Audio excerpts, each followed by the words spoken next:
News 18 आप देख रहे हैं, आपके साथ मैं हूं कंचन डोगरा। और आइए सबसे पहले आपको बताते हैं, संभल हिंसा की रिपोर्ट सरकार को सौंपी गई है। सरकार ने सख्त कार्रवाई करने के निर्देश दिए हैं। पत्थरबाजों और उपद्रवियों के खिलाफ सख्त कार्रवाई होगी, ये योगी सरकार ने साफ कर दिया है। ये देखिए तस्वीरें आपके सामने, सोशल मीडिया पर वायरल ये तस्वीरें सीसीटीवी की, ये तस्वीरें हम आपको दिखा रहे हैं। ऐसी कई तस्वीरें सामने आई हैं, ये चर्चा का विषय बनी हुई है। 24 नवंबर की ये हिंसा, जिसमें बाहर के द्वारा आए हुए लोग, बाहर से 700 से 800 लोग आए जिन्होंने उपद्रव मचाया। संभल के पत्थरबाजों और उपद्रवियों के पोस्टर, सार्वजनिक स्थानों पर पोस्टर लगाए गए हैं। साथ ही इसमें नुकसान की वसूली भी होगी, ये मुख्यमंत्री ने साफ कर दिया है। उपद्रवी लोग पकड़ में नहीं आएंगे, उनके ऊपर इनाम भी घोषित हो सकता है यदि वो पकड़ में नहीं आते हैं तो। कुल मिलाकर संभल के गुनहगार किसी भी सूरत में नहीं बख्शे जाएंगे। गौरतलब है कि यूपी सरकार पहले ही उपद्रवियों पर अपराधियों के खिलाफ नुकसान की वसूली और पोस्टर का आदेश जारी कर चुकी है।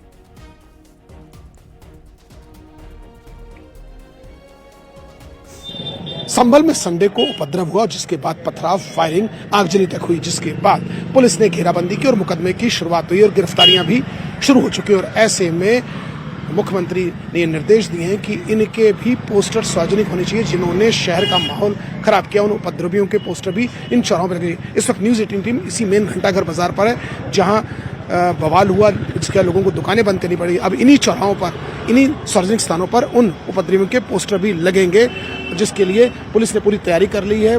पोस्टर्स कुछ देर बाद मिलेंगे और उसके बाद यहाँ लगाए जाएंगे। और क्योंकि सीसीटीवी फुटेज से पोस्टर्स निकले और ऐसे में व्यापारी हमारे साथ हैं। सर, मुख्यमंत्री ने निर्देश दिया कि जिन लोगों ने उपद्रव किया उनके पोस्टर्स सार्वजनिक होने चाहिए, क्या कहेंगे सर आप? सर बिल्कुल लगने चाहिए सर। आज तक हम व्यापारी लोग हैं सर, आज तक यहाँ पर कोई दंगा नहीं हुआ सर। इनके तो वो पोस्टर बिल्कुल लगने चाहिए। आप सहमत हैं? बिल्कुल। क्या खास कारण कोई? सर हमारा व्यापार खत्म होता है सर इन लड़ाइयों से। देखिए, आपका कहना, देखिए व्यापारी बड़े बात करते करते भावुक, इनका कहने का इनका व्यापार प्रभावित होता है। ऐसे उपद्रव चंद लोगों की वजह से पूरे शहर का, पूरे प्रदेश का माहौल खराब होता है। और ऐसे में ऐसे लोगों के पोस्टर सार्वजनिक, अगर अधिकारियों की माने तो जिन लोगों ने भी उपद्रव किया है, जो भी नुकसान हुआ है, उनसे, इन उपद्रवियों से उनकी वसूली की जाएगी। और अगर सूत्रों की माने तो इन पर जल्द इनाम भी रखा जाएगा। विजिलेंस रवि गुप्ता के साथ अमित गंजू, न्यूज़ 18 घंटाघर, संभल। और तस्वीरें आपके सामने प्रयागराज से आ रही है। प्रयागराज के दौरे पर आज मुख्यमंत्री योगी आदित्यनाथ तस्वीरें आप तक पहुंचा रहे हैं। आज कई करोड़ों की योजनाओं की सौगात मुख्यमंत्री योगी आदित्यनाथ प्रयागराज वासियों को देने वाले हैं। देख रहे हैं आप तस्वीरें, जहां पर उनके साथ डिप्टी सीएम केशव प्रसाद मौर्य मौजूद हैं, स्वतंत्र देव सिंह भी मौजूद हैं उनके साथ, नंदग्राम नंदी भी उनके साथ मौजूद हैं। तो मुख्यमंत्री योगी आदित्यनाथ के कैबिनेट के यहाँ मंत्री इस कार्यक्रम में मौजूद। सीएम योगी प्रयागराज के दौरे पर, आज चर्चा का विषय यही है, क्योंकि प्रयागराज के दौरे पर जाते हुए मुख्यमंत्री प्रयागराज वासियों को कई करोड़ों की योजनाओं की सौगात देने जा रहे हैं। सीधी तस्वीरें आपके सामने आ रही हैं। जीत के बाद आप कहिए कि अब जो दौरे किए जा रहे हैं, ये दौरे इसलिए महत्वपूर्ण हो गए हैं क्योंकि अगले साल कुंभ होने वाला है। महाकुंभ की तैयारियां देखने के लिए प्रयागराज पहुंचे हुए हैं मुख्यमंत्री योगी। सर्वेश दुबे और जानकारी देंगे, फोन लाइन पर मौजूद है हमारे साथ। सर्वेश, मुख्यमंत्री योगी आदित्यनाथ इस समय प्रयागराज के दौरे पर तस्वीरों में देखे जा सकते हैं, क्या हलचल मची हुई है, कहां पर इस समय मुख्यमंत्री मौजूद है, संपूर्ण जानकारी से जुड़ी दें। सीएम आज प्रयागराज के दौरे पर हैं और 2025 में दिव्य और भव्य कुंभ हो रहा है, उसकी तमाम तैयारियों को परखने आए हैं।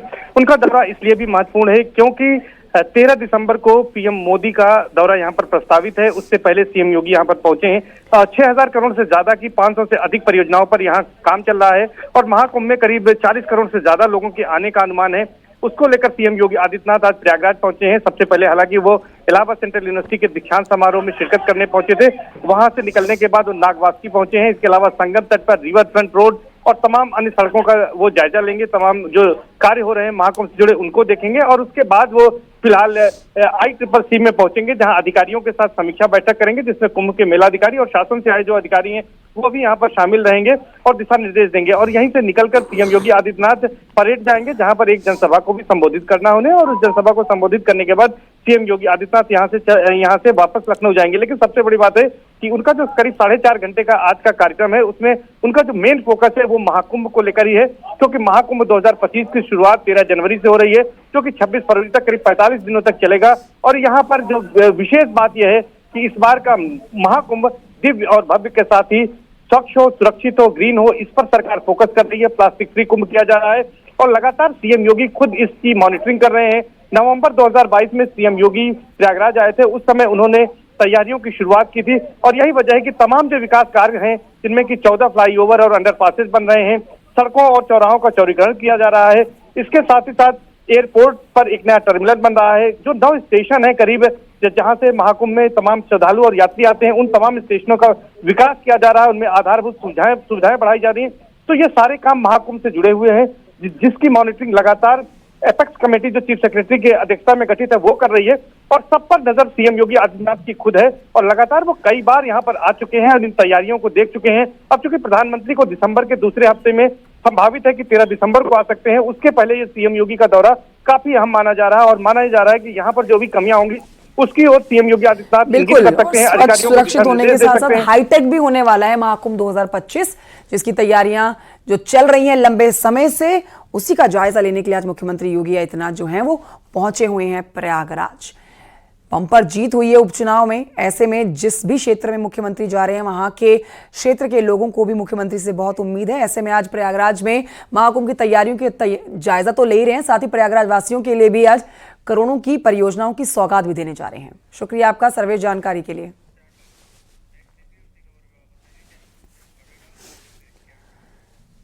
और एक बार फिर से बात करते हैं संभल हिंसा को लेकर। संभल हिंसा को लेकर हर रोज नए खुलासे हो रहे हैं।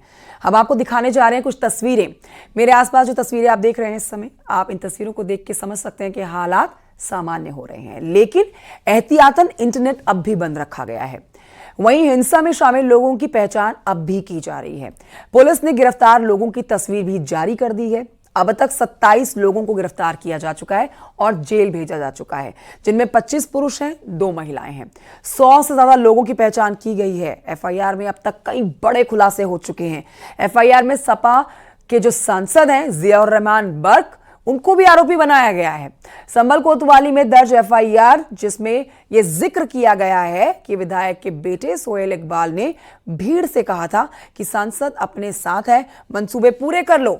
वहीं हिंसा से पहले भी सपा सांसद जियाउर रहमान बर्क को नोटिस जारी किया गया था। और आइए आपको बताते हैं कि संभल में 24 घंटे से हालात सामान्य बने हैं। मुरादाबाद के डीआई का कहना है कि स्कूल अब खुल गए हैं, निर्दोषों के खिलाफ पुलिस कुछ नहीं करेगी, लेकिन जो दोषी हैं उनके खिलाफ सख्त कार्रवाई की जाएगी। वीडियो फोटोज से दोषियों की पहचान की जा रही है, सुनिए। 24 आवर्स में संभल करते स्थिति बहुत अच्छी इंप्रूवमेंट है। अब कल भी बहुत दुकान खुल गया, सभी लोग अपना काम कर रहे, स्कूल खुल गया, सभी लोग आपस में जा रहा आ रहा है और मार्केट में अच्छी तरीके का भीड़ भी बढ़ गई है। हम लगातार हम लोग को लोग से संवाद भी बनाया, जो बार बार अपील हमने किया है भाई किसी निर्दोष के खिलाफ पुलिस कुछ करेगी नहीं। जो आदमी है उपद्रववादी उनके खिलाफ भी पुलिस कार्रवाई करेगी। जो सामान्य लोग अच्छे लोग हैं उनके हम लोग सभी वीडियोग्राफ फोटोग्राफ के आधार पर निर्धारित आइडेंटिफाई करेंगे, उनके खिलाफ कार्रवाई करेंगे। आप अपना काम करिए, कोई दिक्कत नहीं है। और कल 24 घंटे में अच्छी सामान्य तरीके से संभल वापस में आई है। आज सुबह अच्छी डेवलपमेंट है। हमने पूरी भ्रमण किया, मस्जिद वाला गली में भ्रमण किया, सारा तक देखा। मस्जिद वाला गली के पीछे जो बाजार है वो भी खुलना शुरू हो गया। आज कई वहां पे मस्जिद वाला गली के पीछे कई फर्नीचर का दुकान और इसका इलेक्ट्रिकल की दुकान, कई दुकान भी खुल गया। मैंने उनसे पूछा बाकी की दुकान क्यों बंद है? सर उन लोग सब बाहर चले गया, शादी वगैरह में बाहर चला हुआ, उनके भी बुला रहा हम लोग फोन करके, उन लोग भी आ रहा है, वो जल्दी 12-1 बजे तक खुल जाएगी, कोई दिक्कत नहीं। सभी लोग आना जाना सब मार्केट में बाजार अच्छी तरीके चल रही है। और उसके अलावा बाकी लोग से भी कुछ लोग संवाद बनाए हम लोगों ने, सबको एक मैसेज दिया मैंने, आप लोग से बात करिए, जो भी प्रक्रिया है सभी शांति व्यवस्था के लिए आप लोग कैमरे के संबल में अच्छी तरीके से चल रहा है। आप लोग जो निर्दोष लोग हैं आप निश्चिंत रहिए, उनके खिलाफ कोई पुलिस कुछ नहीं करेगी। इस तरह के मैसेज हमने सबको बता दिया, इसलिए सब विश्वास में आके सभी अपना काम कर रहे, कोई दिक्कत नहीं। नवंबर के बाद जो हिंसा हुई उसके बाद संभल में अब शांति है, लेकिन सियासी पार्टियों में उबाल है। अखिलेश यादव संभल जाना चाहते हैं, लेकिन बीजेपी इसका विरोध कर रही है। केंद्रीय मंत्री गिरिराज सिंह का कहना है कि विपक्ष वोट बैंक के लिए हिंसा पर सियासत कर रहा है।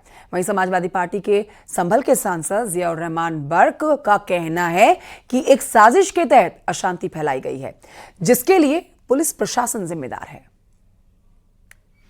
वो सब दिन से मुस्लिम वोटों को लेने के लिए सिंपैथी अब होड़ लगी है, कौन ज़्यादा मुसलमानों का करीबी है, जबकि संभल की घटनाएं से साफ जाहिर हो रहा है अतिवादियों की गोलियों से वहाँ मरा, अतिवादियों ने ही पत्थर फेंका, अतिवादियों ने ही बंदूकें और क्या क्या नहीं छीनने का काम किया। उसके बाद भी इनके जुबान पर अतिवादियों के पक्ष में ही जुबान खुल रही है। कि अल्लाह करम में संभल में स्थिति शांतिपूर्ण है और पहले भी सुकून था, लेकिन सिर्फ इसको पूरी योजना के तहत इसमें वहाँ पर स्थिति ख़राब करी गई है और इसके लिए पूरी तरह से पुलिस प्रशासन जिम्मेदार है। और वहाँ पे जो ये हरकत की गई है वहाँ इसके जिम्मेदार के विश्नोई और अनुज चौधरी है, जिन्होंने इस हरकत को अंजाम दिया है। तो संभल में हुई हिंसा उपद्रव के बाद से स्थितियां सामान्य हो चुकी हैं। इन सब के बीच में मुस्लिम धर्मगुरु ने जुमे की नमाज घर के आसपास बनी मस्जिदों में पढ़ने की अपील की है।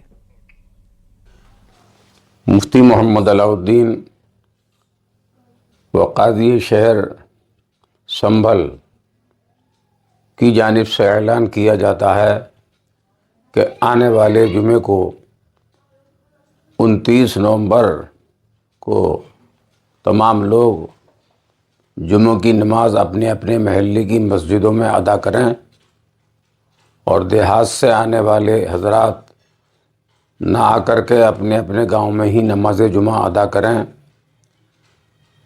प्रशासन का साथ दें, कानून का पालन करें, अफवाहों पर ध्यान न दें। उम्मीद है कि तमाम लोग मेरी इस बात पर अमल करेंगे। फ़कत काजी शहर। संभल की घटना को लेकर आचार्य प्रमोद कृष्णम ने अखिलेश यादव पर निशाना साधा। प्रमोद कृष्णम ने कहा है कि संभल हिंसा को लेकर अखिलेश पर केस दर्ज हो। तो प्रकरण है ये बड़ा संवेदनशील है, लेकिन अफसोस की बात है कि दंगा भड़काने की कोशिश वहाँ समाजवादी पार्टी के नेताओं ने की। पर हमें पूरा भरोसा है उत्तर प्रदेश के मुख्यमंत्री योगी आदित्यनाथ जी और उत्तर प्रदेश के पुलिस प्रशासन पर कि संभल में शांति बहाल हो जाएगी।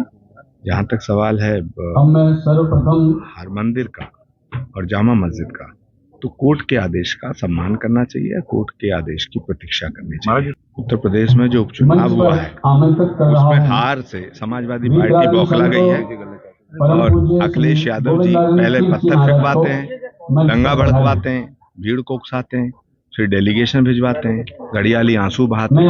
अखिलेश यादव जी को केस दर्ज तो अखिलेश जी के खिलाफ होना चाहिए।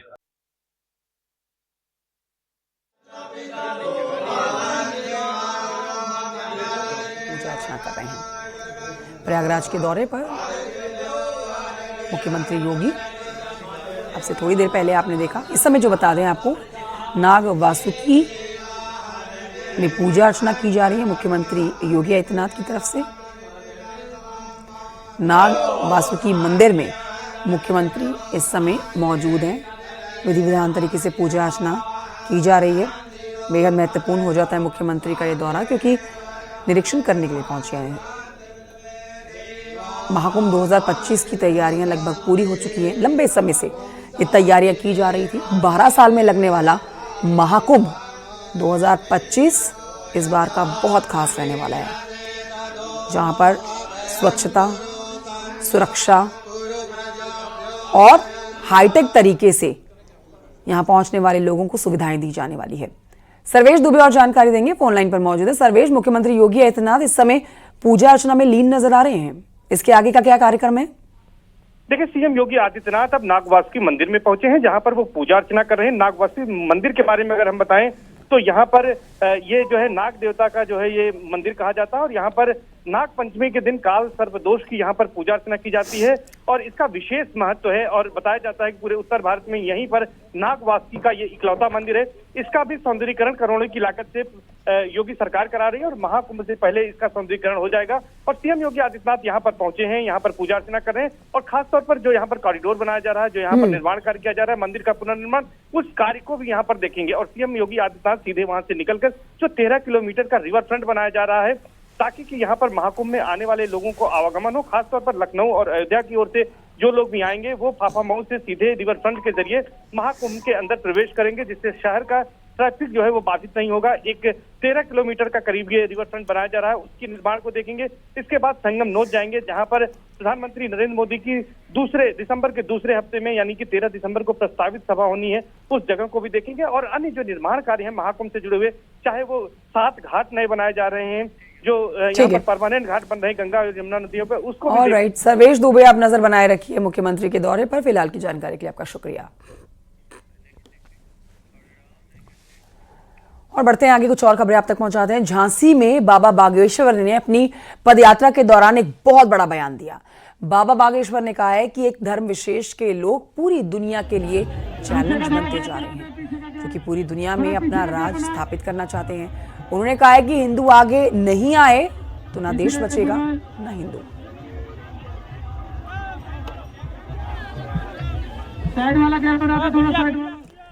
संभल सांसद जियाउर रहमान बर्क ने कहा है कि संविधान की धज्जियां उड़ाई जा रही हैं। पूरे मामले की जांच हाईकोर्ट के जज से करानी चाहिए। संभल के अंदर जो पुलिस प्रशासन का पूरी तरह से इस घटना को अंजाम देने में इसमें हाथ है और पूरी अपनी लापरवाही और नाकामी को छुपाने के लिए लगातार अपने बयान को बदल रहे हैं। आपने देखा होगा पहले बयान उन्होंने दिया कि पुलिस और प्रशासन, पुलिस की तरफ से कोई गोली नहीं चली, और उसके बाद में जब वीडियो वायरल हुई तो बैकफुट पे नजर आ रहे हैं। फिर उसके बाद उसको दूसरा रुख दे रहे हैं, कह रहे हैं कि 2 गुटों के बीच में ये संघर्ष हुआ। अफसोस की बात है कहां चली गई इनकी बुद्धि कि किस प्रकार से कि 2 गुटों का ये कहां से मसला आ गया। ये पुलिस ने गोली चलाई और उसके बाद में आपने कल देखा होगा पुलिस के अधिकारी जो सर्किल ऑफिसर है वो टेबल पर बैठ करके बिल्कुल मीडिया से मुखातिब होते हुए कह रहे हैं कि अगर जाहिल लोग हमारे पर गोली चलाएंगे तो क्या हम मरेंगे। तो ये अपने बयान को खुद बदलना है। ये आम जनता को जिनकी रक्षा, जिनके ये जनता के नौकर हैं, जिनकी जनता की रक्षा के लिए इनको जिम्मा दिया गया है, उनकी हत्या अगर ये लोग करेंगे तो कानून व्यवस्था कैसे चलेगी। इस प्रदेश और देश के अंदर कानून व्यवस्था का बुरा हाल है, संविधान की धज्जियां उड़ाई जानी है। संभल में समाजवादी पार्टी के विधायक इकबाल महमूद का एक यहां पर बयान सामने आया है। उनका कहना है कि सीएम योगी कहते हैं कि बटोगे तो कटोगे। मंत्री नितिन अग्रवाल कह रहे हैं मुसलमानों को बांटने की बात, मुसलमानों से सभी कौम एक। मुख्यमंत्री कहते हैं बटोगे तो कटोगे, और उनके मंत्री ये कह रहे हैं यहाँ तुरक और खासा लोग हमें बांटने का काम कर रहे हैं। अरे अपने सीख लो अपने मुख्यमंत्री से। अरे हमें तो जोड़ने का काम करते हैं, हम काटने नहीं। समाजवादी पार्टी का परिवार है, संभल के सांसद, संभल के विधायक समाजवादी पार्टी के साथ हैं। हम लोगों में कोई मतभेद नहीं है, हम एक हैं। और सिर्फ यही नहीं कि खासाब और तुरक, बल्कि सारी कौमें जितनी भी हैं मुसलमानों की, वो सब एक हैं और इंशाल्लाह नेक ही रहे। और आइए आगे बढ़ते आपको बताते हैं संभल मामले पर राज्यसभा के सांसद दिनेश शर्मा ने कहा है कि उपचुनाव में हार से विपक्ष बौखला गया है। प्रशासन कठोर कार्रवाई करेगा, गोली चलाने वाले बचेंगे नहीं। उपचुनाव के हार के बाद विपक्ष हताश, निराश और अवसादग्रस्त है, और इसमें वो एन केन प्रकारेण उत्तर प्रदेश सरकार को बदनाम करने का कोई भी हथकंडा छोड़ना नहीं चाहती। विपक्ष को जवाब देना चाहिए ये नकाबपोश कौन थे। विपक्ष को जवाब देना चाहिए हाथों में गोली लेकर, रिवॉल्वर लेकर गोली चलाने वाले ये तत्व कौन थे, हाथों में पत्थर लेकर चलाने वाले लोग कौन थे। निश्चित रूप में ये गरीब जनता नहीं हो सकती। ये संभल पथराव घटना पर उत्तर प्रदेश सरकार में मंत्री ओम प्रकाश राजभर ने कहा है कि प्रदेश में कानून का राज है। बाबा साहेब डॉक्टर आंबेडकर के बनाए गए संविधान में जो व्यवस्था है उस व्यवस्था में सरकार काम कर रही है। कोई भी कानून को अपने हाथ में लेगा तो उसे बख्शा नहीं जाएगा। सुनिए। कि प्रदेश में कानून का राज है। बाबा साहब डॉक्टर आंबेडकर द्वारा बनाए गए संविधान में जो व्यवस्था है उस व्यवस्था में सरकार काम कर रही है। कोई भी कानून को अपने हाथ में लेगा तो उसको बख्शा नहीं जाएगा और किसी निर्दोष के साथ कोई कार्रवाई नहीं होगी। जो दोषी होगा, जो कानून अपने हाथ में लेकर कानून से खिलवाड़ करेगा उसके खिलाफ कार्रवाई होगी, चाहे वो कोई किसी जाति धर्म का हो। आपको बताएं कि ऑल इंडिया मुस्लिम जमात के राष्ट्रीय अध्यक्ष मौलाना शाहबुद्दीन रजवी बरेली ने संभल में मुसलमानों से शांति की अपील की है। सभी मुसलमानों से धैर्य और शांति बनाए रखने की अपील की गई है। साथ ही यूपी सरकार से मांग की गई है कि मृतकों के परिजनों को मुआवजा दिया जाए। तमाम आवाम से और बिलखुसूस मुरादाबाद, संभल, अमरोहा और बरेली मंडल के तमाम लोगों से मेरी यही अपील है कि अमन शांति को बनाए रखें और बहर सूरत किसी भी सूरत में भी शांति का, अमन का दामन न छोड़ें। पैगम्बर इस्लाम सल्लल्लाहु ताला अलैहि वसल्लम ने पूरी दुनिया को अमन शांति का पैगाम दिया। उस पैगाम पर अमल करते हुए हमें चाहिए कि हम किसी को तकलीफ़ न पहुंचाएं। और मैं उत्तर प्रदेश की हुकूमत से ये मुतालबा करता हूं कि मरने वालों को माकूल मुआवजा दिया जाए और निष्पक्ष इंसाफ पर मबनी वहाँ जांच कराई जाए ताकि दूध का दूध और पानी का पानी हो सके।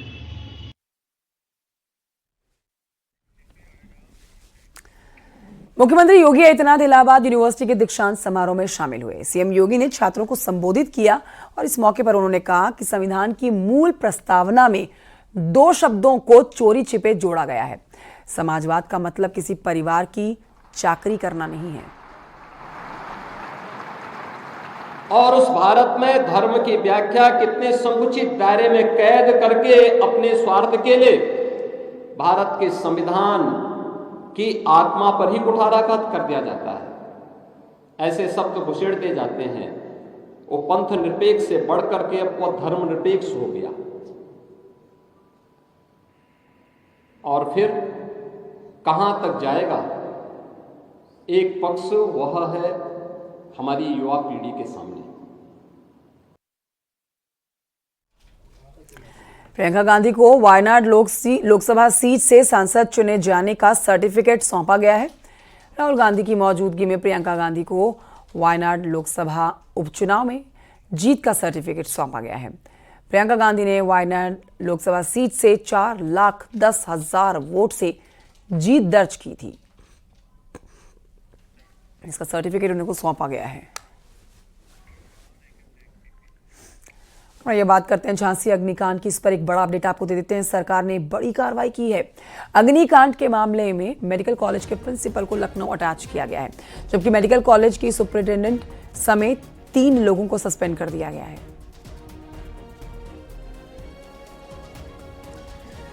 जांच रिपोर्ट सौंपे जाने के बाद ये एक्शन लिया गया प्रशासन की तरफ से। झांसी मेडिकल कॉलेज अग्निकांड में एक्शन। मेडिकल कॉलेज के प्रिंसिपल को हटा दिया गया है।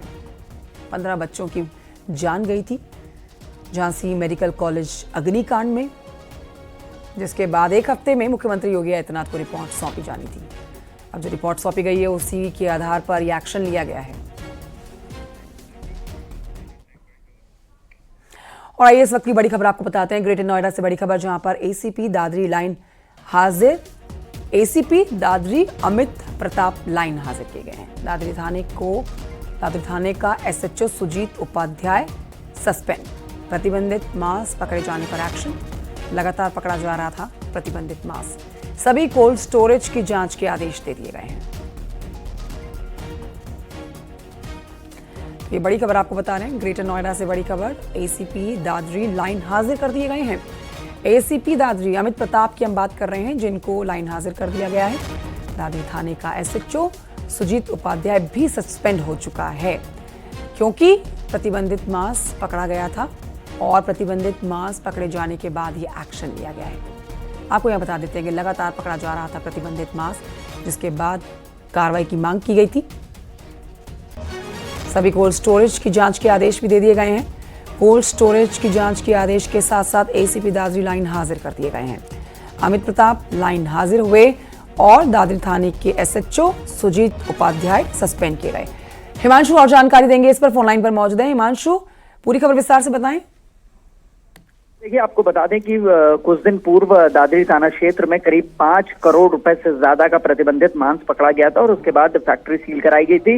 इसके अलावा कुछ दिन पूर्व ग्रेटर नोएडा जोन में और भी प्रतिबंधित मांस पकड़ा गया था, जिसके क्रम में अब इसको गंभीरता से देखते हुए और जो तमाम आसपास के कोल्ड स्टोरेज हैं उनकी जांच के लिए आदेशित तो किया ही गया है, लेकिन लापरवाही देखते हुए एसओ सुजीत उपाध्याय जो दादरी थाना क्षेत्र के कोतवाल थे उन्हें सस्पेंड किया गया है। साथ ही जो एसीपी हैं संबंधित अमित प्रताप, उनको लाइन हाजिर कर दिया गया है। एक बड़ी कार्रवाई और नजीर के तौर पर देखी जा रही है। साथ ही ये आदेशित भी किया गया है कि गौतम बुद्ध नगर में जो तमाम कोल्ड स्टोरेज हैं जो संचालित हैं लिखा पढ़ी में, उनके रजिस्ट्रेशन के साथ साथ वहां पे विजिट किया जाएगा। डीसीपीज को इसकी जिम्मेदारी दी गई है सीपी लक्ष्मण सिंह द्वारा। जी ओके, बहुत शुक्रिया आपका जानकारी के लिए हिमांशु शुक्ला। और यहाँ वक्त एक छोटे से ब्रेक का है, कहीं मत जाइए, जल्द लौट रहे हैं।